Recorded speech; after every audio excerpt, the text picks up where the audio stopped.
উনি রাজনীতি কথা জানতে কেন এখানে? উনি রাজনীতি কথা জানতে কেন এখানে? এরা কেউ আমার লোক না, ঠিক আছে? এরা কেউ আমার লোক না। রাজনীতি কোন ইস্যু হচ্ছে? বিনা কারণে কখনোই জরিমানা করতে পারবেন আপনি, অসম্ভব। মনে হচ্ছে বিনা কারণ, কিন্তু বিচারকের কাছে মনে হচ্ছে বিনা কারণ না। ৫,০০০ টাকা জরিমানা করা। ম্যাডাম, বিনা কারণে জরিমানা করিয়েন না, এটা আপনার কাছে আমার অনুরোধ থাকবে। বিনা কারণে অনুরোধ না, এইটা আমি বিনা কারণে আপনি কখনোই করতে পারেন না, এটা বিনা আমি কারণে করতে পারি না। এটা জবাবদিহি আমি করব যে আমি বিনা কারণে করেছি, ঠিক আছে? বিনা কারণে আপনি কখনোই করতে পারেন না ম্যাডাম, অসম্ভব ব্যাপার এটা। বিনা কারণে কখনোই জরিমানা করতে পারবেন আপনি, অসম্ভব। কাছে মনে হচ্ছে বিনা কারণ, কিন্তু বিচারকের কাছে না, মনে হচ্ছে বিনা কারণ না। আপনার কারণে যৌক্তিকতা কোনো নাই, আপনার কারণে কোনো যৌক্তিকতা নাই, আপনার কারণে কোনো যৌক্তিকতা আমি খুঁজে পাইনি। তো আমি দিতে পারতেছি না ম্যাডাম, সরি সরি ম্যাডাম। হ্যাঁ, আমার চ্যালেঞ্জের এখানে কি আছে? সেটাই তো চ্যালেঞ্জ। হ্যাঁ,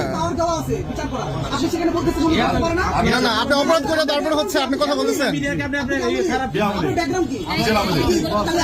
হ্যাঁ, সিরাজি সিরাজি হ্যাঁ সিরাজি সিরাজি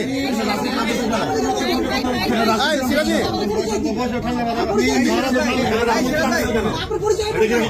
কথা হচ্ছে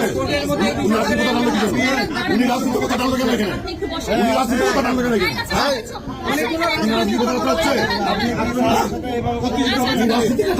আচ্ছা, এই সিরাজি এখানে রাজনীতি আলাপ হচ্ছে, বসেন এখানে। এখানে রাজনীতি কোন ইস্যু হচ্ছে? আপনি বসেন।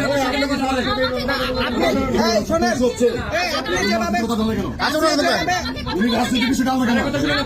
বলেন বলেন বলেন বলেন সরি বলেন আপনি কি স্যারের সামনে এভাবে কথা বলতে পারেন? বলেন ম্যাডাম বলেন। আপনি যেভাবে আঙুল উঠায় একটা নির্বাহী ম্যাজিস্ট্রেটের সামনে কথা বলতেছেন, এভাবে কথা বলতে পারেন? সামনে একজন এখানে রাজনীতি আলাপ করবে, আপনি উনি রাজনীতি দিবে আমাকে। বলেন বলেন বলেন। আমি একজন বিচারক হয়ে এখানে বসে এখানে দাঁড়িয়ে আছি, আপনাকে ঠান্ডা করার চেষ্টা করছি। আপনাকে সম্মান দেখানোর আমার দায়িত্ব। আমি দাঁড়ায় থাকবো। আপনি আমাকে কথা শেষ করতে দিবেন। অ্যাটলিস্ট বিচারককে কথা শেষ করার অবশ্যই সুযোগটা আপনি দিবেন। অবশ্যই সেই সুযোগটা আপনি আমাকে শুরু থেকে দিচ্ছেন না। কারণটা কি? কেন ম্যাডাম? আমি সুযোগ দিই আপনাকে। আপনি আমাকে শুরু থেকে কথা বলার সুযোগ দেবেন, ঠিক আছে? কেন আমি কথা বাইরে সবাই কথা কখন বলছে? যখন আপনি আমাকে কথা বলার সুযোগ না দিয়ে আপনি একা কথা বলছেন, তখন সবাই কথা বলছে। বাইরে কিন্তু কেউ একটা কথা বলে। এরা কেউ আমার লোক না, ঠিক আছে? এরা কেউ আমার, এরা গণমাধ্যম করবে, তারা যা দেখবে তাই বলবে, ঠিক আছে? আমার মনে হয়েছে আপনাকে জরিমানা কথাটা শেষ করতে দিবেন। আমার মনে হয়েছে আপনাকে জরিমানা করার প্রয়োজন। আমার জুডিশিয়াল মাইন্ড থেকে আমার এটা মনে হয়েছে আমি জরিমানা করেছি। আপনার যদি মনে হয় যে আপনি জরিমানা এটা আমার ভুল হয়েছে, বিচারকের বিচার ভুল হয়েছে, আপনি উচ্চ আদালতে এটার জন্য আপিল করতে পারেন, ঠিক আছে? আমাদের আপিল করার অপশন আছে, আপনি আপিল করেন, ঠিক আছে? ঠিক আছে। Thank you.